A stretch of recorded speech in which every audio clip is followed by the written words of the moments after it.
के 7 दिनों के बाद आप रिजल्ट बहुत ही बेहतरीन पाएंगे। अपराजिता के पौधे को लेकर सबसे ज़्यादा क्वेरीज आ रही हैं कि अपराजिता में फ्लावरिंग नहीं हो रही है, ग्रोथ नहीं हो रही या पत्ते पीले हो रहे हैं। इन सभी समस्याओं का समाधान मैं इस वीडियो में बताने वाली हूँ। वीडियो को ध्यान से देखिए। जो भी खाद बता रही हूँ उनको एक एक करके भी दिया जा सकता है, अपने कन्वीनियंट के अकॉर्डिंग आप दे सकते हैं। अपराजिता के पौधे में हालांकि बरसातों में बहुत ज़्यादा फैलाव भी होता है और फ्लावरिंग भी अच्छी होती है, तो बरसात के पानी में ओपन में रखना है अपराजिता को। और ये जो खाद बता रही हूँ ये अपराजिता पर 12 महीने देना होता है और ये है डीएपी। डीएपी के 5 से 6 दाने अपराजिता के पौधे पर दे देने से पौधे की बहुत ज़्यादा आप कह सकते हैं ब्रांचेस फैलती हैं। वो पौधे जो बहुत ज़्यादा स्टेम्स फैलाते हैं जैसे अपराजिता है, वो जितना ही घना होगा उसमें फ्लावरिंग अच्छी होगी, वैसे पौधों के लिए डीएपी बहुत ही अच्छा काम करता है। डीएपी को खरीदने का लिंक डिस्क्रिप्शन में दिया हुआ है। फेसबुक पर वीडियो देख रहे हैं तो आप टेक्स्ट कर सकते हैं या कमेंट सेक्शन में लिंक मिल जाएगा। ये जो डीएपी है ये बहुत आसानी से आपके लोकल नर्सरी पर भी मिल जाएगा। डीएपी आपके पौधों की जड़ों को फैलाने में हेल्प करता है और डीएपी खाद सभी पौधों को आप दे सकते हैं जो परमानेंट पौधे हैं। तो यदि 8 से 10 इंच का कंटेनर है और पौधा बहुत बड़ा नहीं है, छोटा पौधा है, तो 5 से 6 दाने लीजिए। यदि बड़ा पौधा है तो आप 10 से 12 दाने ले सकते हैं। अब एक प्रॉब्लम देखिए, जैसे मेरे अपराजिता में एक बार फ्लावरिंग होने के बाद दोबारा से फूल जब आया तो इस तरीके से कलियां खिलने के पहले सूखने लगी। ऐसा आपके साथ भी होता होगा कि कली सूख जाती है और खिलती नहीं है, ड्राई हो जाती है खिलने के पहले। तो ऐसे में हमेशा ये ध्यान रखिए कि आपके पौधे में जब पोषक तत्वों की कमी होती है या फिर कई बार इनिशियल स्टेज पर हम ये देखते हैं कि पानी की कमी हो जाती है, तब भी अपराजिता में ऐसा होता है। मेरे पौधे में ऐसा हुआ था, पानी कम देने की वजह से इसकी कलियां खिल नहीं रही थी और इस तरीके से सूख जा रही थी। तो जब कभी ऐसी कोई प्रॉब्लम है कि पत्तियां पीली हो रही हैं या फिर कलियां इस तरीके से खिलने के पहले सूख रही हैं, तो आप ये ध्यान रखें कि प्रॉपर जो बेसिक चीज़ें हैं, धूप, पानी, ये देने के बाद खाद ज़रूर दे दिया करें, जिससे कि आपके पौधे पर ग्रोथ अच्छी होने लगेगी। दूसरी चीज़, यदि अपराजिता को आप नर्सरी से अभी ख़रीदना चाहते हैं तो 50 रुपीज़ में आसानी से नर्सरी पर मिल जाएगा। अपराजिता के लिए 8 से 10 इंच का कंटेनर लीजिए। अपराजिता को पूरे दिन के सनलाइट में रखिए और पानी डेली दीजिए। यदि आपके यहाँ बारिश हो रही है तो बरसातों में आप ओपन में रख सकते हैं। इसके 2 से 3 कलर्स आसानी से मिल जाएंगे। यदि अपराजिता को आप बीजों से ग्रो करना चाहते हैं तो अभी बरसातों में इसके बीज आप लगा सकते हैं। एक चीज़ और ध्यान रखिए कि अपराजिता के पौधे पर क्योंकि मल्टीपल स्टेम्स निकली होती हैं, इसलिए खाद हर एक 15 दिनों पर देना सही रहता है। ये जो डीएपी है इसे 2 तरीके से इस्तेमाल किया जा सकता है, या तो आप पानी में घोल करके दे दीजिए या फिर आप इसे डायरेक्ट सॉइल में इस तरीके से दबा दीजिए 5 से 6 दाने।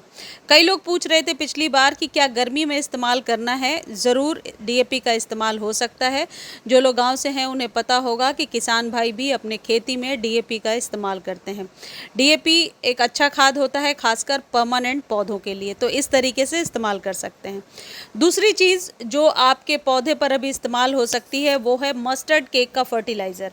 अब अगेन आपके माइंड में ये क्वेश्चन है कि क्या गर्मियों में इस्तेमाल कर सकते हैं? जी, अपराजिता पे ज़रूर इस्तेमाल कर सकते हैं और इससे आपके अपराजिता में फैलाव भी बढ़िया होगा और अपराजिता के पौधे में ग्रोथ अच्छी होगी। बरसातों में खासकर मैंने देखा है कि अपराजिता का पौधा इससे अच्छे से ग्रोथ करता है और आप बिल्कुल टेंशन ना लें कि इससे पौधे को कोई नुकसान होगा। देखिए क्या करना है, केक फॉर्म में नर्सरी से लीजिए या फिर ऑनलाइन ले लीजिए। और यदि ये आपके पास नहीं है, यदि पहले से है तो 1 चम्मच पानी में घोल करके दे देना है और यदि नहीं है तो इसका एक सब्स्टिट्यूट मैं बता रही हूँ, आप उसका इस्तेमाल कीजिए।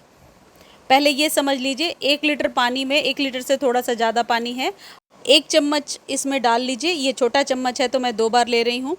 डाल करके और 5-6 घंटे के लिए ढक कर रख दीजिए। उसके बाद इस लिक्विड को आप डायरेक्टली अपने अपराजिता के पौधे पर इस्तेमाल कीजिए। इसको मंथ में 1 बार इस्तेमाल करना है और इसका इफ़ेक्ट बहुत ही बढ़िया होगा। ये जो मस्टर्ड केक का फर्टिलाइज़र है ये कंप्लीट एनपीके है और इसके बहुत सारे ऐसे फ़ायदे होते हैं जो आपके पौधे को फैलने में मदद करता है। आप इसका पाउडर फॉर्म यदि इस्तेमाल कर रहे हैं तो डायरेक्टली सॉइल पर भी इस्तेमाल कर सकते हैं, लेकिन ये जो पाउडर आपको दिख रहा है ये मैंने घर में मस्टर्ड केक को पीस करके बनाया है। उसके लिए आपको क्या करना है, आपके पास जो भी राई है काली पीली, उसे आप अच्छे से ड्राई कर लीजिए, एक दिन धूप दिखाइए और फिर ड्राई फॉर्म में ही उसे ग्राइंड कर लीजिए, यानी कि पीस लीजिए। पीसने के बाद ठीक उसी तरीके से जैसे अभी मैंने आपको बताया 1 चम्मच 1 लीटर पानी में डाल करके आपको छोड़ना है और फिर 5-6 घंटे के बाद या ओवरनाइट सोक करने के बाद नेक्स्ट डे इस्तेमाल करना है। अब यहाँ पर एक चीज़ बहुत ध्यान देने वाली है कि यदि घोल इस तरीके से गाढ़ी होगी तो नहीं इस्तेमाल करना है।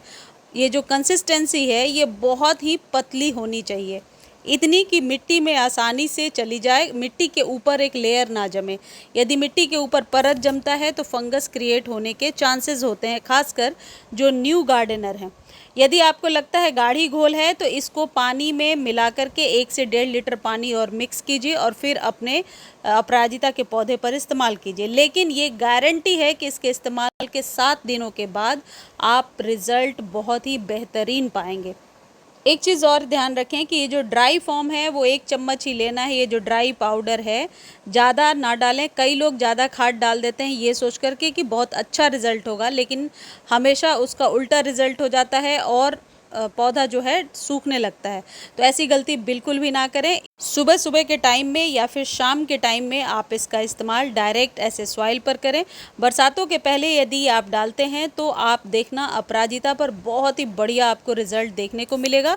ये जितनी भी चीज़ें मैं आपको बता रही हूँ, it has been tested by me for a long time. बहुत लंबे टाइम से मैं इसको इस्तेमाल कर रही हूँ और रिज़ल्ट बेहतर देखा है। मुझे उम्मीद है ये वीडियो आपको बहुत अच्छी लगी होगी। वीडियो अच्छी लगती है तो चैनल को लाइक शेयर और सब्सक्राइब करना ना भूलें। धन्यवाद।